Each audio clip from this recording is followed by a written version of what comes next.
Okay. Okay, so welcome everybody.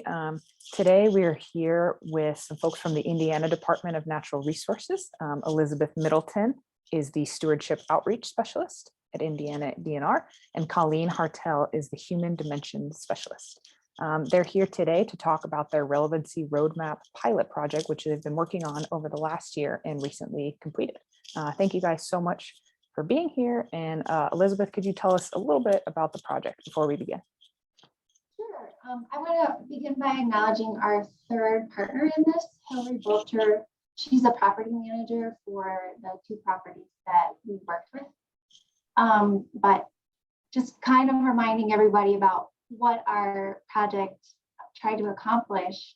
We began with targeting the constituent culture barrier 3, which is the one that says constituents may not recognize the threats facing fish, wildlife, habitats, and humans, and how they engage and how to engage to address those threats. So we chose this barrier because we wanted to explore how my program, it's a one-person statewide stewardship program, could begin to tackle something so big as constituent culture barrier 3. The stewardship program focuses on providing the public with a variety of volunteer opportunities.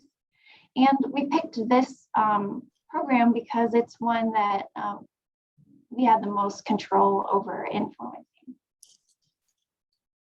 Awesome. Thank you so much for explaining a little bit about that. And now I just want to ask you guys a couple questions about the project and your experience. And first and foremost, just can you tell us a little bit about the outcome of your efforts this last year, including the materials or products that you may have come up with? Well, I guess I also forgot to mention what the actual project was. So let me just say that there's two pieces to the project. One was building the backbone of the stewardship program. And we did that with Matt Dunphy and Ann Fortune. And we kind of created a higher level concept results chains and evaluations. But we knew that wouldn't be successful if it was built on our assumptions about how volunteers are motivated, what their values are, and what keeps somebody from volunteering with DNR. So then we worked with Colleen to learn about our potential volunteer base at 2 different properties with a series of property user interviews. And so now Colleen is going to talk about how she helped us connect the user information with social science theory.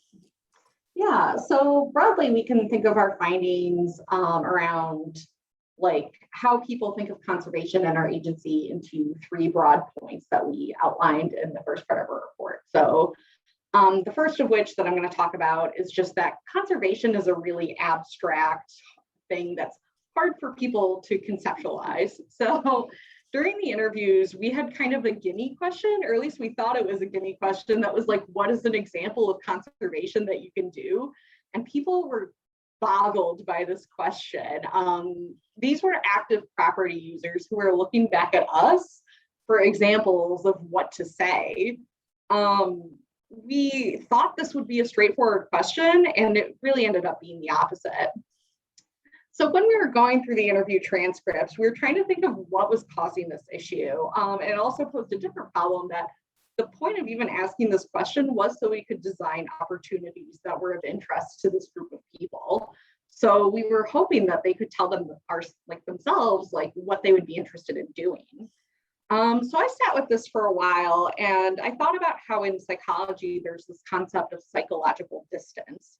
So when you think of something, you can think of it as really far away in terms of space, geography, time, the likelihood that it impacts me personally, and sort of the level of detail that I'm assigning this mental construction. And the problem with a lot of conservation issues is that they are distant, so we have a tendency to think of them as very distant. So an example of this might be reckoning with the increasing frequency of extreme weather events, like wildfires, drought, or tropical storms. These might be things that aren't necessarily happening near me if I don't live in that area, they're happening at some uncertain or nebulous time in the future, and not sure what the impacts to me would actually be. And it's just difficult for me as an individual to wrestle with the importance of acting on an issue when it seems far away. So individuals that are thinking of these in ways that are more far away, we see in the literature, are less likely to do a mitigation behavior or conservation behavior or be supportive of adaptation policies. So we thought this might be what's happening. So since we had anticipated to use this to brainstorm different activities of different ways people might be able to volunteer on our fish and wildlife areas, that didn't necessarily pan out quite as much, but I think we're still really able to use these findings in an interesting way. So when we're making sure that we're talking about conservation, we have to transform it into these manageable concrete pieces that people can see themselves as close to.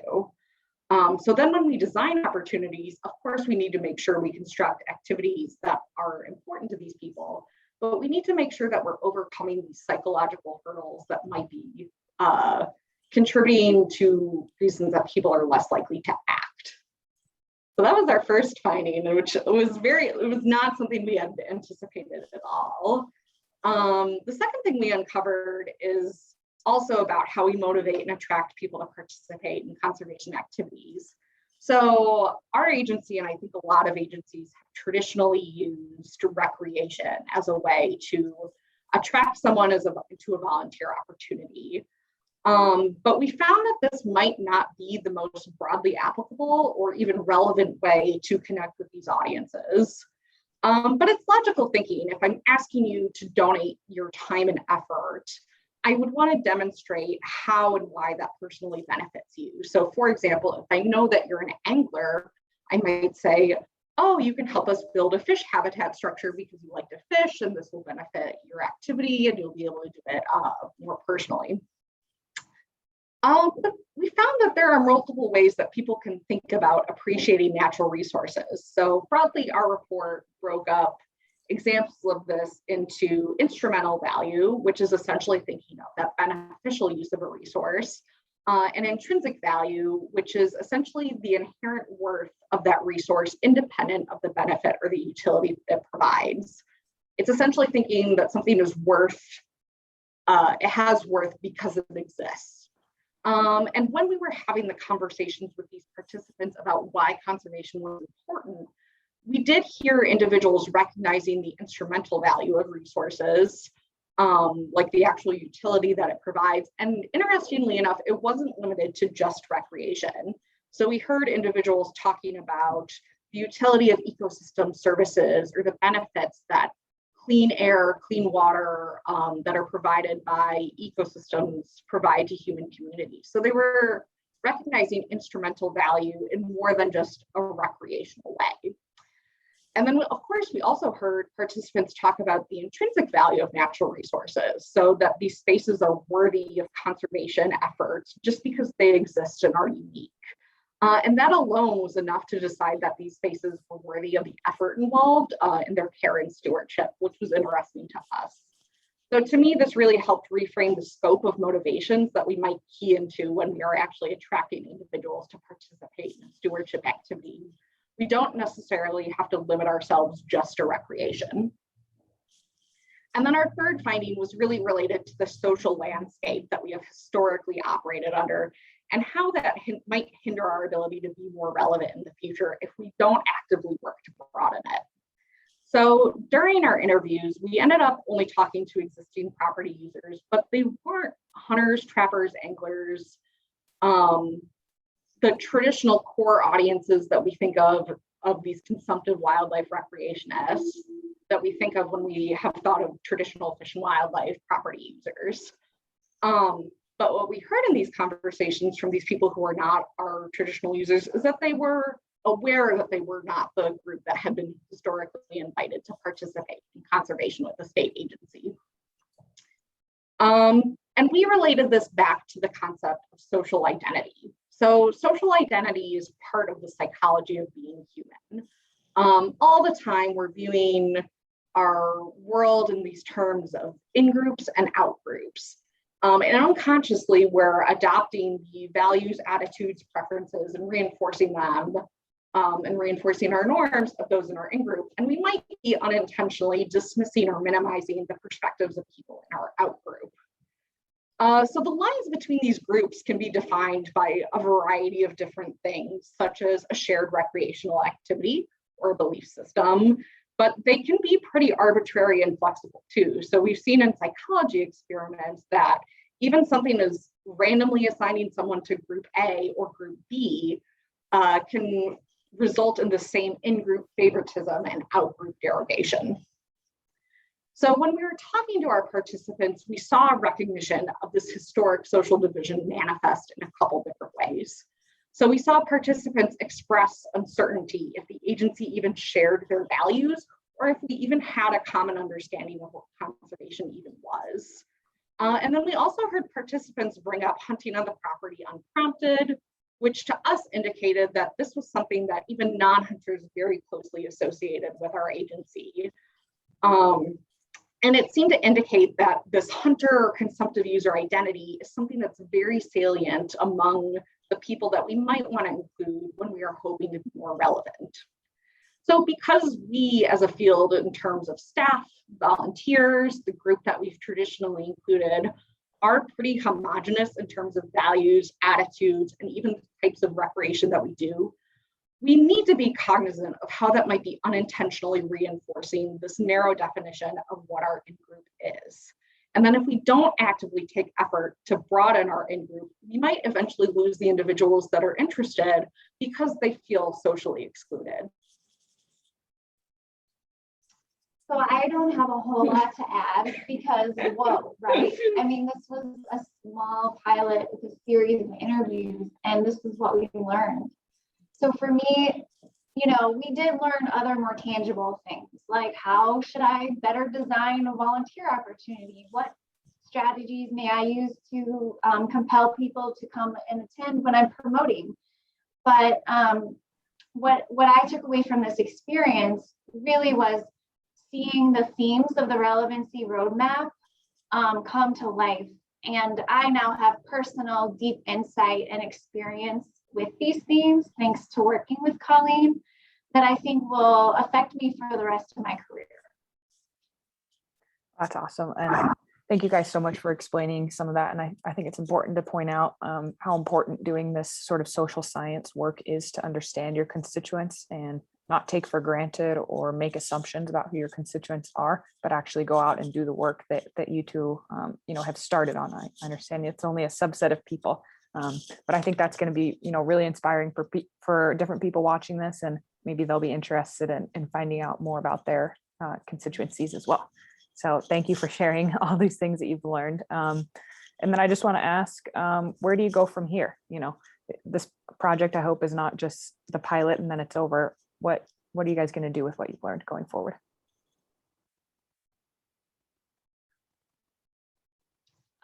Well, so like one thing, I mean, like I mentioned, we did create some like pretty actionable things that we mentioned in our report about changing how we might design volunteer events. For example, I would advocate properties to consider creating a portfolio of volunteer opportunities based on what we learned about volunteer preference. There is no one size fits all. The work that Colleen mentioned, in addition to some insight on the theory of planned behavior, certainly is going to change how we promote not just volunteer events, but I think is applicable to any sort of opportunity where we want public to attend whatever we're putting on. Yeah, and then one thing that I really hope comes from this project is that it serves as how systematic social science investigations can really help the development of a program from the ground up. And really like the power of incorporating social science theory and doing interdisciplinary work. So, this collaboration, this project wouldn't have happened if it wasn't a collaboration between the both of us. And then I think our findings they're centered around property users, but I think that some of our findings are really broadly applicable to how our agency or how any agency interacts with its public. Awesome. Yeah, so I heard there the importance of collaboration and sort of interdisciplinary work, which I think is going to be a theme across a lot of relevancy projects that are hopefully going to be getting going a little bit more as maybe people get back to their offices, which looks like you guys are today. Is there anything else you wanted to mention about your project or let people know about? Check out our report, send us questions through email. We're excited to share it and hope others find it useful. Yeah, and qualitative work is kind of a heavy lift in terms of actually doing it in the analysis, but really the depth of information that we got from it, we wouldn't have been able to get from a quantitative survey effort. And it really helped us shed our assumptions about the group of people that we might engage through a program like this. Awesome. Well, thank you both so much again, and folks can hopefully give you any questions they have in the comments for this video. Check out your report as well, and just keep learning from what you did. Thank you so much. Great, thank you.